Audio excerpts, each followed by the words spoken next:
bringing sports, entertainment, and technology podcasts together. This is SPNT. Irish Impact is brought to you by Stitcher Smart Radio. Download the Stitcher Smart Radio app today at stitcher.com/SPNT.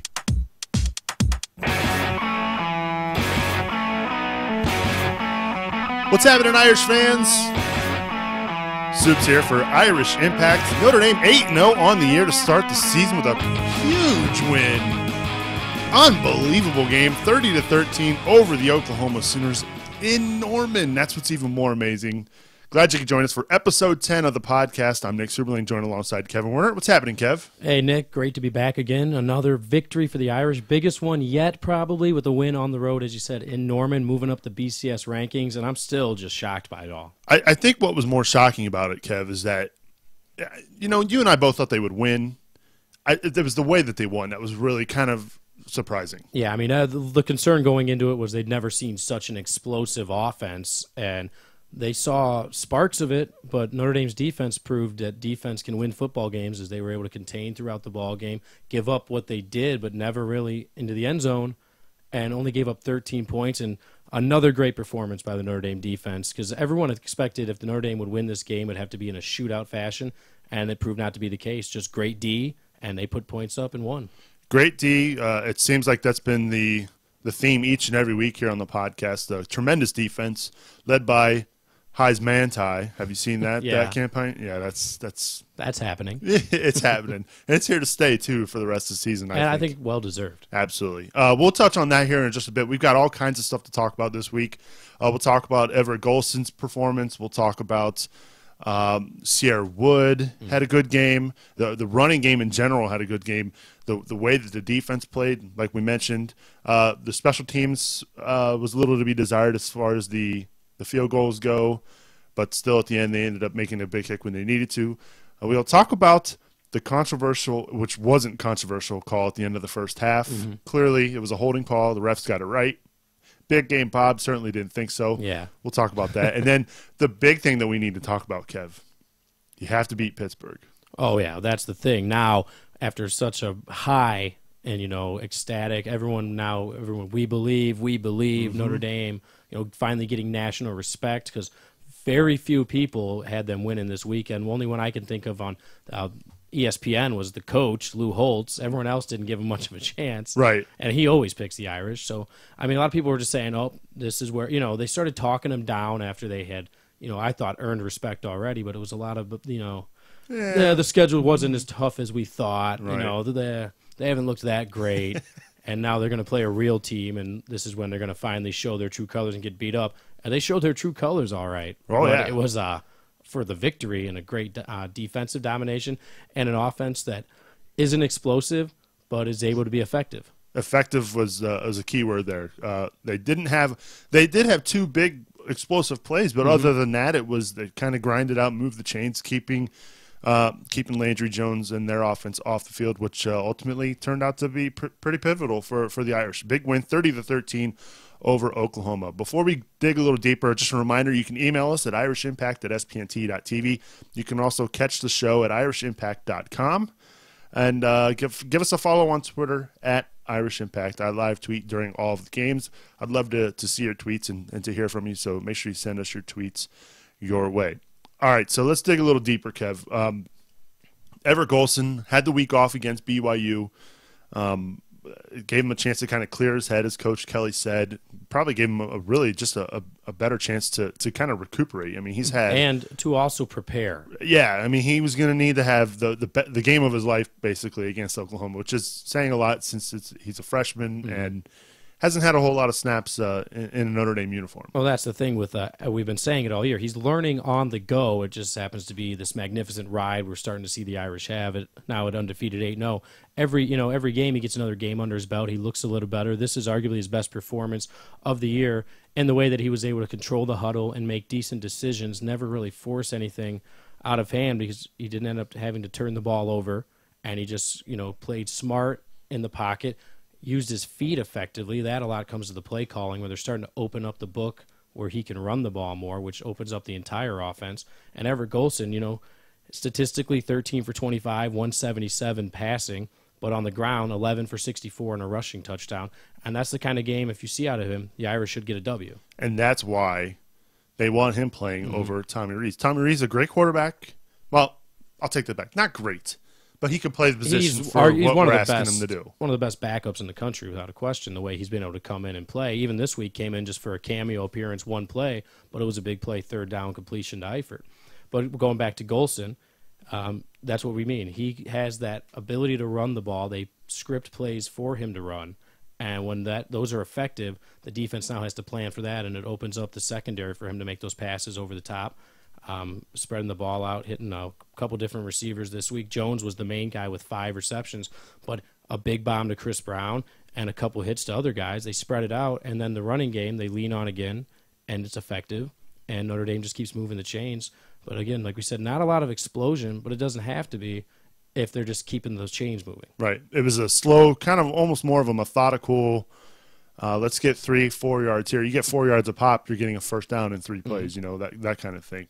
The running game was really impressive against Oklahoma. And that was a key we spoke about last week that was going to have to be. And there was a little concern about it. Everyone kept saying Oklahoma up front would be able to make the stops. But Notre Dame, just stuck to the play calling, ground and pound, and again spread out the carries. Unfortunately, Atkinson wasn't able to play this week. He stayed in South Bend, but the other guys played effectively. Wood with the huge run early, and then Riddick, the guy that gets the most carries, and he just chips away and ends up with 74 yards on 19 carries. So let's talk a little bit about the first quarter, because I think the first quarter really is where Notre Dame won the ball game, because the first. And I shouldn't even say Notre Dame won the ball game. I'd rather it be Oklahoma lost the ball game. They were moving the ball kind of at will against the Irish defense. They were playing off the receivers and letting them get those chunks, but not going deep and not letting them beat the Irish deep. So they're moving the ball, and then all of a sudden, Landry Jones moves up to call an audible, do something to the offensive line. Whoop! Yeah, the snap. That's why Chris Berman, you liked it? That's pretty good. Snap goes back, and basically they have a huge loss. Killed the drive. No points for them.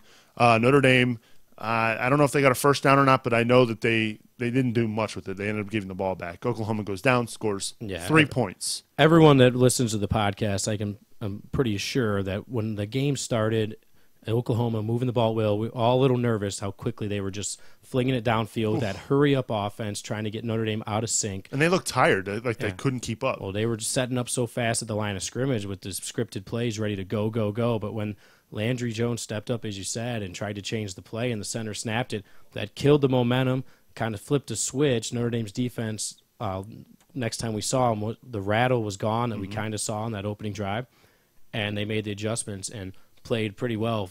Extraordinarily well, actually, throughout the rest of the game. There was, and then after that, so the Oklahoma. Wow, I can't talk. Oklahoma, they moved the ball kind of at will their first 2 drives. Ended up settling for a field goal on that second drive because of a big pass breakup by Lewis Nix down under the goal line. They settle for 3. Notre Dame goes down the field, and they break off a huge 62-yard touchdown run right up the gut. Almost untouched. If he was touched, it was by a Notre Dame guy. Well, I'm not. That's how small. I'm that not hole sure was. what they did on it defensively, but once he got past the initial surge at the line of scrimmage, he was just gone. No chance. He even watching the slow-mo replay a couple times. Woods turning around from each shoulder to go, "Where's the guy that's going to blindside me?" And you know why they weren't there? Because Tyler Eifert took out 2 of those guys. He took out the receiver and the safety on the play. Huge block by him. And it's again that put the Irish up 7-3. Defense comes back on the field. They force Oklahoma to another punt, and the quarter ends. And here you're thinking, all right, the first 2 drives look a little shaky. Mm-hmm. Now they're up 7-3, and we're in business.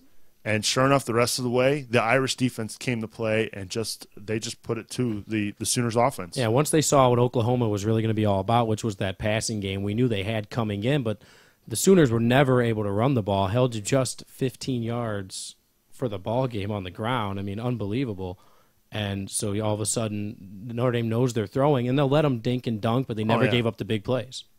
They kept everything in front of them, as we heard Herb Street say quite often Saturday night during the telecast. Then we get to the end of the first half. The Irish I believe it was still. It was either I believe it was 10-3 at that point. Maybe not. Maybe it was 7-3. Either way, end of the first half, and no, it was 10-3. End of the first half, the Belldozer comes in the game, scores what we thought was the first rushing touchdown against the Irish this season. In fact, I was so sure of it. I tweeted it. I said, okay, that's great. Now it's time to move on. Glad it's over with. And then I see them lining up to take a snap. Brent Musburger's confused. Kirk Herbstreit's confused. The score says 10-3 still. So I'm thinking, what just happened? And then they finally get into it. They show the replay. It was a hold. You thought it was a hold. Yeah, I thought it was a hold. Jared in the chat room says it was a hold. Kirk Herbstreit said it was a hold. Everybody says it was a hold. Once everyone got to look at the play, the problem was for everyone watching at home in the television coverage, the referee's microphone or audio system was broken or ineffective for that situation. So we never got an official on the field call. So all of a sudden it's like, what's happening? And as Notre Dame fans, we're like, okay, that's fine. They're running another play. But when they finally did break it down and we saw it, it was clear. Yeah, it was. There's no debating it. It was a hold, and so the streak held up for just a little bit. Obviously, a little later, it was broken. But going into the half, instead of being tied 10-10, now we're looking at a 10-6 Irish lead at the half, and you're thinking to yourself, okay, here we go. If you can to get halfway through the game with that kind of score, that's something we didn't expect. We thought there'd be more points on the board from Oklahoma especially. But then the Notre Dame, that's the kind of lead they'll take every time into the locker room, especially on the road playing a big school like that. And so all of a sudden you're thinking this is exactly the type of football game that Notre Dame can win. They're playing it the way Notre Dame wants to, not the way Oklahoma wants to. So come out in the second half, more the same old. They're running the football, no problems. And, they get up there. They're leading 13-6. Unfortunately, the defense gives up the rushing touchdown to I hate saying the Belldozer, but that's what everybody calls him. Yeah, that's what they call him. He's a big dude, by the way. Well, that's what he's there for. He just comes in just for that. It's kind of frustrating because you know it's coming. The old Tim Tebow thing, but it's just going to happen anyway. Right. Poor Bennett Jackson tried to go in there and make a tackle and just got. He's a big kid. Yeah, he's a big dude. So they give up the rushing touchdown. So were you disappointed, or were you just kind of like? Oh, no, great. because of what the stakes were and how the game was going.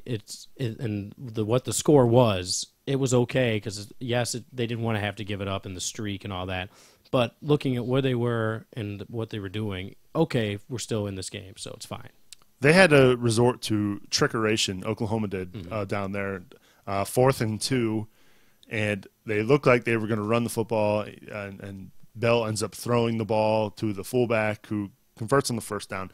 That tells you an awful lot that you're down inside the 5, and you have to pass it to your fullback in order to convert a first down. Yeah, that says a lot about your defense. Well, they knew already what wasn't working, and now when they were going into the grab bag for the trick play, something I'd predicted a week ago Notre Dame would have to do. Mm-hmm. So you could see that Oklahoma was obviously worried at halftime that things weren't working out, and their running game never got going, and so they were trying to mix it up with some tricks, and this one happens, but, Irish still just keep playing tough.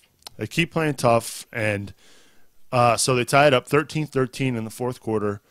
2 plays later, Irish on their second play of the following drive, they go deep to your boy Chris Brown. Something that, we've seen him attempted against Michigan State a couple weeks back, and you knew that it was going to come back somewhere in the season because Golson at the quarterback position, as much as we talk about his mobility and what he opens up in the playbook, he's never really tried to go deep besides when he did it to Chris Brown earlier, and those were early in the season, and they went long.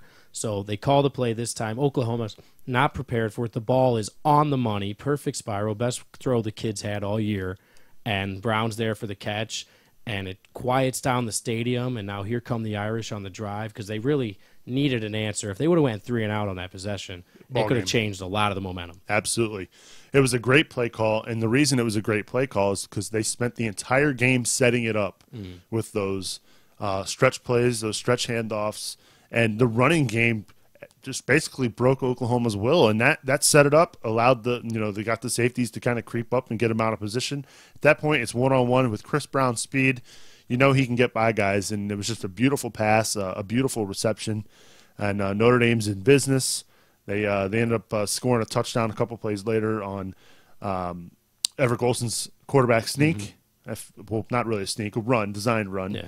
Irish go up big, and then we have the Heisman tie moment. Oklahoma with the ball, with the chance to try and tie the game.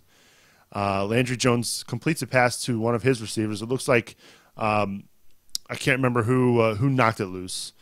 I don't think it was Carlo. I think it was the other linebacker. Was it Wolf?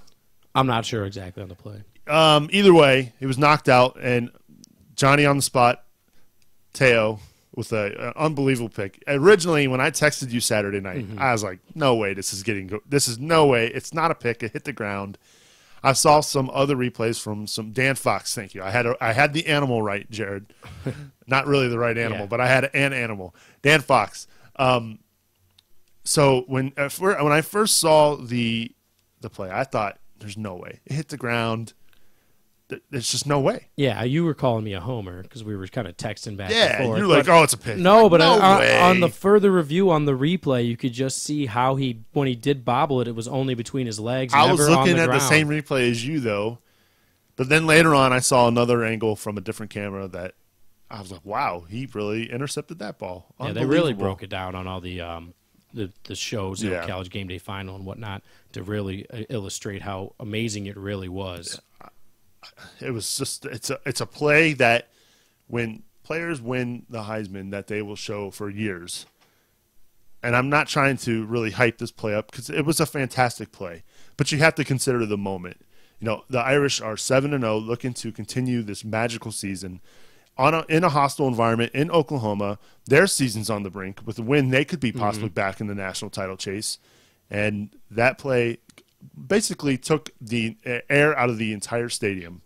And the Irish go on and score another touchdown in the final 30-13 in Norman. Yeah, which is something whatever we predicted a week ago, I think I had 31-27. So I was close on the Irish putting some points up. What I didn't expect was them to really just shut down the Oklahoma offense. And like they did, as much as I say shut down, I mean, they did throw for over 300 yards, but that's because that's what Notre Dame let them do.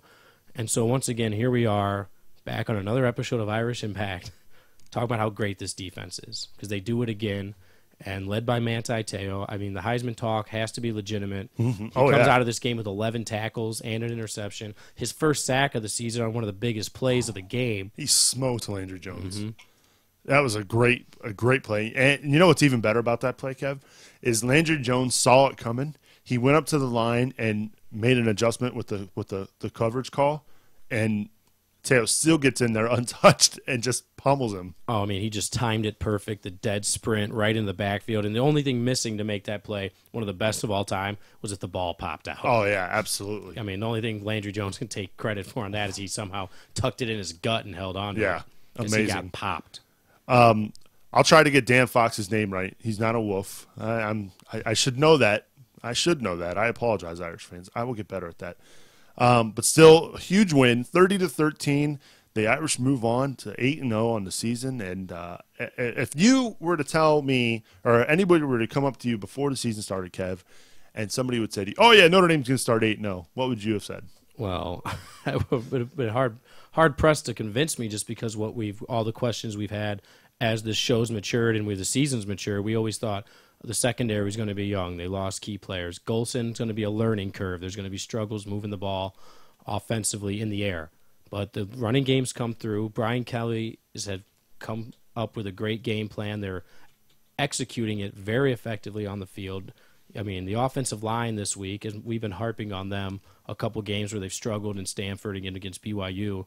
They played excellent this week against a tough Oklahoma defense to make the holes for the running game. Again, Golson probably his best game yet, even though it's not the efficiency's not there in the air, but what he brings them on the ground just opens everything up. And his decision-making seemed to be the best it'd been all year, where he wasn't getting flustered in the pocket. He was comfortable a lot of times, knowing very much to just get rid of the ball. We'll do it on the next play. And so, yeah, if you would have told me 8-0, I would have, we went down the schedule week 1 or 2 on the podcast here, and neither of us had him 8-0. No. But I'd be hard to find anyone who did besides the old ball coach, Lou Holtz. We haven't lost a game in his mind since he was there. That's true. So, how do you think Rick Riley's feeling right about now? I haven't seen any new articles posted up on all4letters.com. I posted this on my Facebook account on Saturday night. Desmond Howard, David Pollock. Herbstreit didn't come out and say it, but he said it in the way that he can say it on game day without seeming impartial.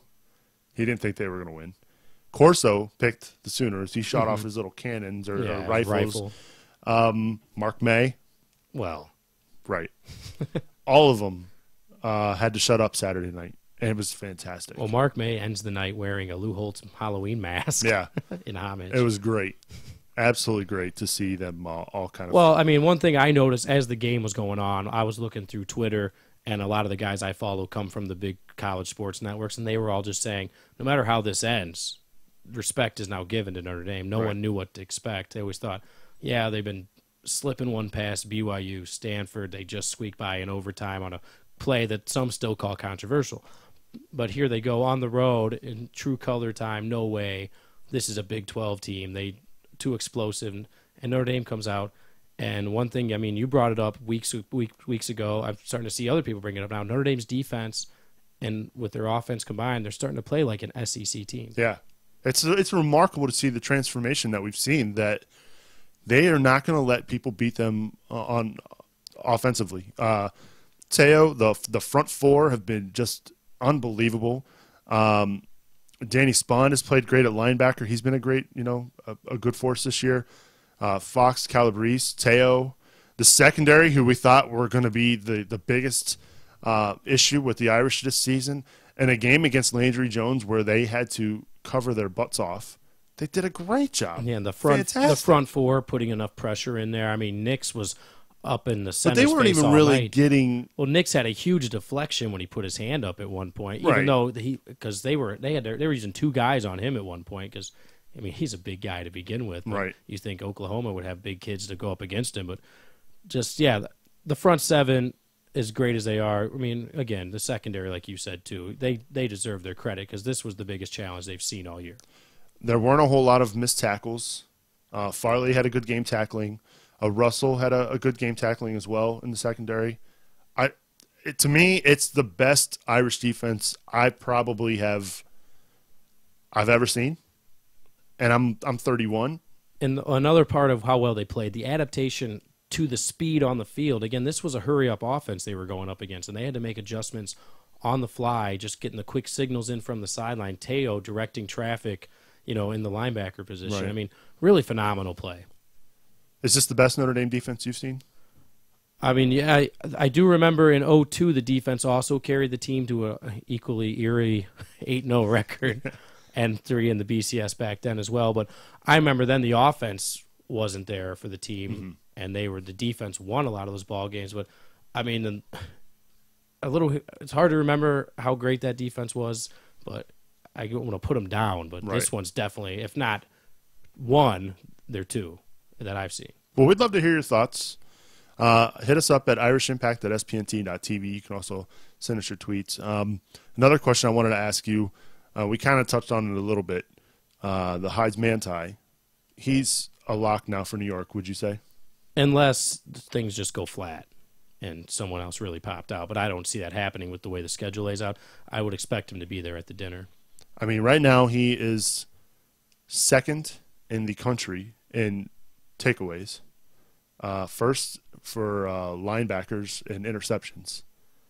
That's pretty remarkable. For a guy who hadn't picked off a pass in his career, now has 5 this year, and has just been playing a fantastic middle linebacker for a team that's 8-0, that's on the cusp of greatness. And I personally think he's a lock. I agree. I mean, I agree with you. He's the unabashed leader on the second-ranked defense in the country. I don't know if he'll win, but you never know. Crazy. As long as the defense keeps playing effectively and he shows no signs of slowing down. In fact, he magically keeps improving each week, which we didn't think was even possible the way he played a month ago. It just continues to get better and better. And Notre Dame's ranked second overall on defense. They give up less than 10 points per game at 9.9. And, he's the guy that everyone talks about on the defense. I would really expect him to be a Heisman finalist. It's going to be very difficult for him to win it. But who knows? We still got a couple games left. He's got a lot of the hype. Yeah. A lot of the national still writers a whole month left. That's true. He has. If he continues his pace, it's going to be awfully tough to say no to him not winning. I'll tell you what. Briefly, I would love to see him in Bengal stripe next year. I think you could talk to most fans, and a lot of cities would like to have him because of his fire and his passion. Yeah. That's the kind of linebacker leadership that most NFL teams would love to have. Absolutely. So we'd love to hear thoughts on Teo, the Heisman campaign, as well as this Irish defense. So hit us up at irishimpact@spnt.tv. Just a reminder, you can also check out the show on iTunes. We'd love to hear your feedback. So give us a review in the iTunes store if you get a chance, or in the podcasts app for iOS devices. That's the iPod, the iPad, and the new iPad mini. I don't have one. I know you don't have one. I don't know if I'll spend the money on one. But if you get a chance, we'd love to hear your feedback. So hit us up in the iTunes store. Leave us a review. Whether it's good or bad, if you think we suck, I certainly understand. I think I do. Yeah, we appreciate it. If you can just go in there real quick when you're already downloading the show, give it a quick review. It helps us stay around in the rankings for iTunes. And we want to take out those other college team shows that aren't 8-0. That don't have Heisman talk, that didn't just knock off Oklahoma. That's right. So stop by at Irish Impact. Give us some good reviews. Give us a review in the iTunes store if you can. We would certainly appreciate it. Again, our email address, I can't say it enough. We'd love to hear feedback. irishimpact@spnt.tv. Kev, you got a shout-out? Yes, I do. Shout out. Who you got this week? Another Twitter follower new for at Irish Impact. His name is at JBNDFan out of Harrisburg, Pennsylvania. Now lives in Jacksonville. Loves all things Notre Dame. His name's JB at JBNDFan. Shout out. All right. I've got a couple shout-outs as well. This goes to, his name's Johnny Nebraska on Twitter at _J_train_8. He's tuning in. Also, a big shout-out to Jared in our chat room. He's here each and every week, guys. We record this show live on Tuesday nights at 9 o'clock Eastern Time. Come in here, get in here, and chat some Irish football with Jared. He's a good dude. Give him a follow as well. He's Irish football. I believe he's Irish Football 11. I hope I got that right, Jared. Yeah, Irish Football 11. Let's see. We've also got, his name's Kevin at The Tree on Twitter. Give him a follow at The Tree. He's a huge Manchester United fan. Oh, cool. Something that he and I have in common. United with a big win on Sunday over Chelsea. That's right. We're talking about soccer here on the podcast. Give him a follow. He asked if we could do a Red Sox podcast. Unfortunately, I don't know anything Red Sox, Kev, and I know you're a Tigers guy. We're really bringing up baseball right now. Hey, My now you know what Tigers- it's like to lose 3 in a row to the Giants. Well, 4 in a row. Yeah, yours was one, probably a lot worse, but at least you weren't one game from winning it. Yeah, that's true. No, just like 06, get there, sit around for a week, come out cold, and go, well, that was fun. So do you have an 8-game losing? You weren't swept in the World Series, were you, in 06? No, they won one. Okay. All right, I couldn't remember. They won one miserable game. Well, I'm sorry. So that's enough baseball and another talk. If you want to be shouted out here on Irish Impact, give me a follow. I'm at Irish Impact. If you want to give Kev a follow, he's at Moneydubs, MONEYDUBS. Give him a follow. He's a funny dude. He's got a nice picture of Springsteen as his profile pic, too. Yeah, the boss. Tweet a little bit about music, a lot about sports, and complain about everything else. How about your Eagles? That's another that could be a whole different podcast. I think we need to, yeah. Well, maybe we'll think about that. So that's our shout-out portion. Again, if you want to be shouted out, hit us up on Irish Impact at twitter.com, Irish Impact, or send us your emails, irishimpact@spnt.tv. All right, enough of the self-promotion portion of this show. Let's talk a little bit about Pittsburgh. This is very, how do I want to put this? Very familiar territory, it seems. A team, we go back to, what was it, 92? And then you followed 93. up 93. Then you followed up here in 02. Irish both starting out 8-0. Well, in Huge 92, wins. they were 10-0. It was the last week of the season. When they lost to 93, BC? yeah, when they lost Okay. to Boston College. That's back when they only played 11 games. Okay, so regardless, it's a huge. They're coming off a huge emotional win with a team that's highly ranked. The only thing being different this time is that the game was on the road. Well, in I think both 93, it was times- on the road. In 02, it was at home. And in 02, they'd come back. Both times they'd come off big wins versus Florida State. In 93, Florida State was ranked 1, Notre Dame ranked 2. Right. That game wasn't in South Bend? That was in South Bend. They were Okay. both in South Bend, excuse me. Yeah, Florida State Okay. I was thought ranked I was- 1, Notre Dame ranked 2. And then Notre Dame in 02 was ranked. I know they were ranked third in the BCS. They might have been fourth or third in the polls.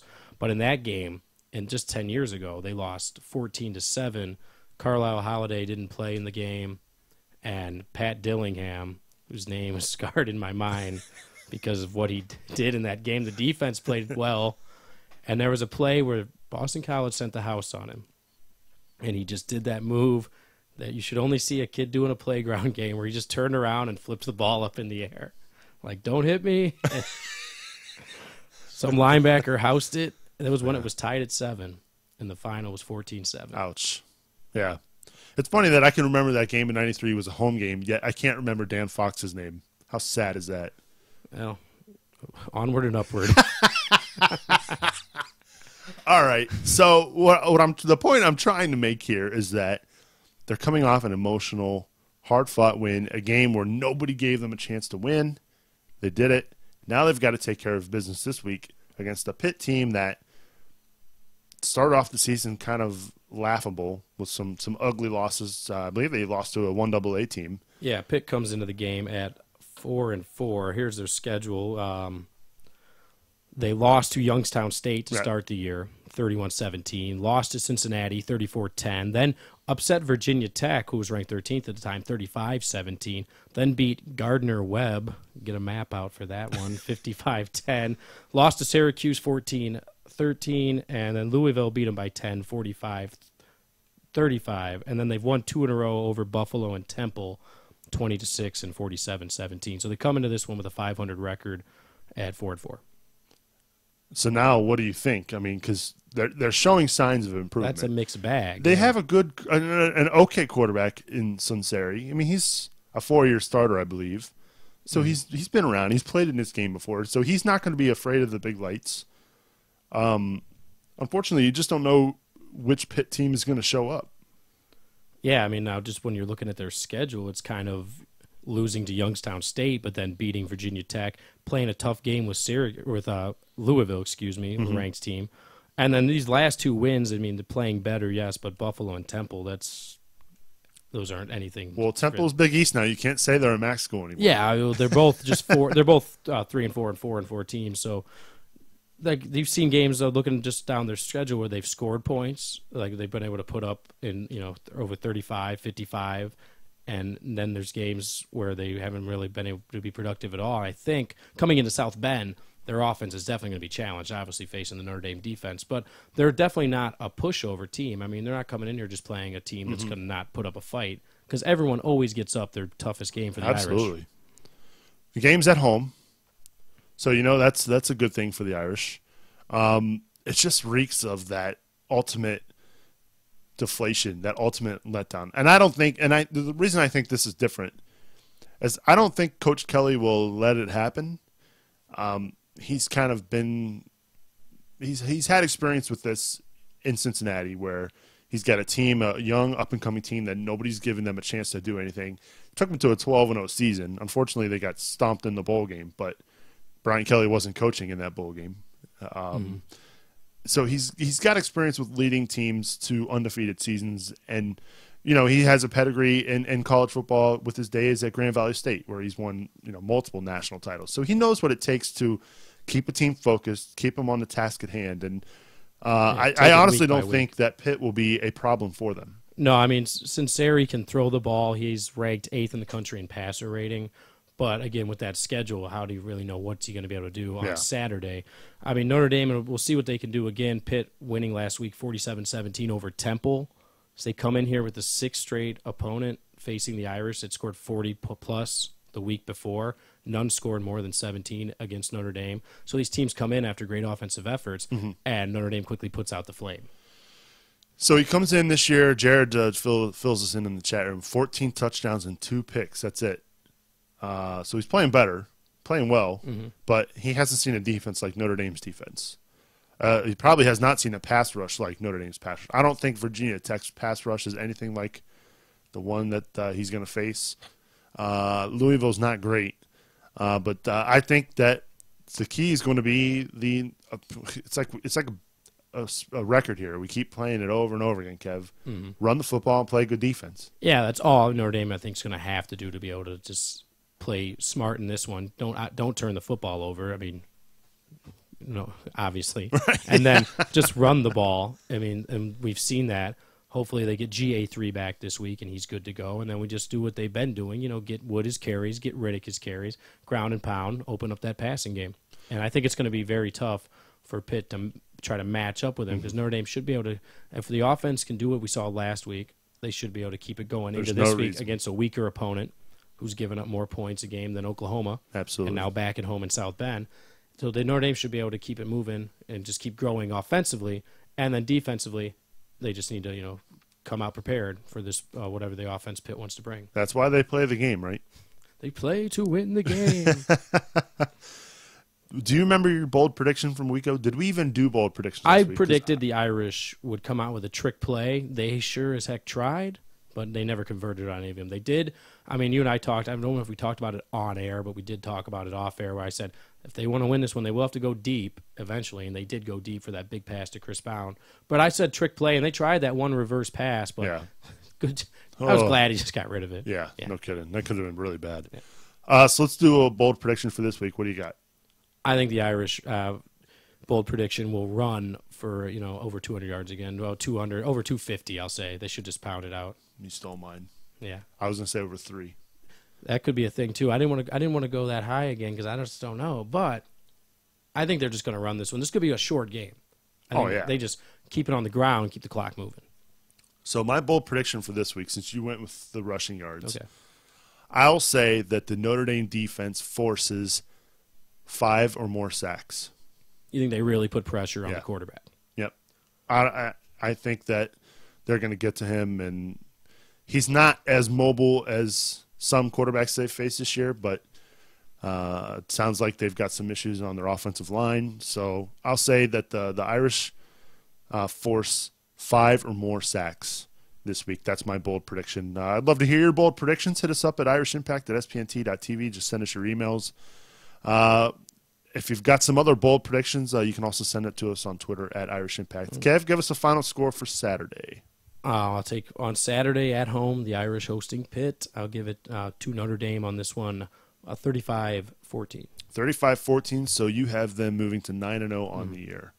Yeah, you 3/4 of the way, unbeaten, unbelievable. got to get through October. I will do you one better. I think the Irish score over 40. I'll say 42-21. Irish over even 21's high. I don't see them. Well, I mean, I think if you're saying some they put garbage 41, touchdowns. could be some garbage time scoring. Yeah. I'll say that 42-21 is my final score prediction for this week. Irish, hopefully, let's knock on some wood here. They don't get caught in that trap again because the next 3, Kev, are huge. One game at a time. It's so coach speak, but you have to do it. And I will say this. We'll finish up. What were you going to say? Oh, just quick note here, looking at everything going on with Pittsburgh coming into the game. They say a second straight win last week for them was enough for the first-year coach, Paul Chryst, to restore the names back to the jerseys for the Notre Dame game. I guess they were taken off until they were deemed worthy when he took the job in January. So now he thinks the team has proved they deserve to have their names displayed this Saturday. Well, hopefully they have to take them off after the game on Saturday because I don't see them having any chance. As long as they do what they've been doing and focus at the task at hand this week and have a great week of practice. You see what's happening here. They're already going to some sort of psychological attempt to get their team fired. Right. Oh, yeah, because they're going to need it. Yeah. So we've got the Irish moving to 9-0. We hope you do too. Before we go, one small note. I thought this was absolutely hilarious on Saturday morning. I was watching Game Day, and I saw a sign in the background of Lou Holtz, and it said, "Go Thuners." And I lost it. So funny. Oh, so clever. He's a legend. I love Lou Holtz. I love him, and he is our biggest cheerleader on ESPN, our only cheerleader on ESPN. But to see that was just so funny. So kudos to whoever did that. I thought it was funny. A lot of people may not. A lot of the signs I find funny are the ones I probably shouldn't say on the air. Like I saw one that said, was it Everett Golson likes One Direction? Oh. I think I saw that one. Yeah. They're clever. Yeah, people get clever with those things, so it's fun. When Game Day came to BG, did you have a sign? No. We had a sign that we brought. there. And quick story before we wrap up. I know it's totally not Notre Dame related. But Kevin and I, BGSU alums, they're playing Northern Illinois. They're not even playing Toledo. What did we bring? We brought a big old sign that said Toledo sucks, and they made us take it down. Oh, because they weren't going to be in the shot. Yeah. Oh, it was huge. It was on a big sheet, like a bed sheet. Oh, you couldn't miss it. But yeah, they made us take it down. What else was on that bed sheet? I plead the fifth. I don't remember. It wasn't my sheet. Some dudes. Fair enough. So yeah, that wraps up the Bowling Green portion of Irish Impact. This has been BG Moments, Irish Impact history. Oh, wow, it's nice little WBGU moment. So we've got the Irish moving to 9-0 on the year. We hope you do too. Kev, that's going to wrap up episode 10. Looking forward to next week. All right, fans, go win one for the Gipper. Absolutely. That's wrapping up episode 10. For Kevin Werner, I'm Nick Suberling. We'll see you next time on Irish Impact. Irish Impact is an SPNT production. For more information about our other podcasts, log on to spnt.tv.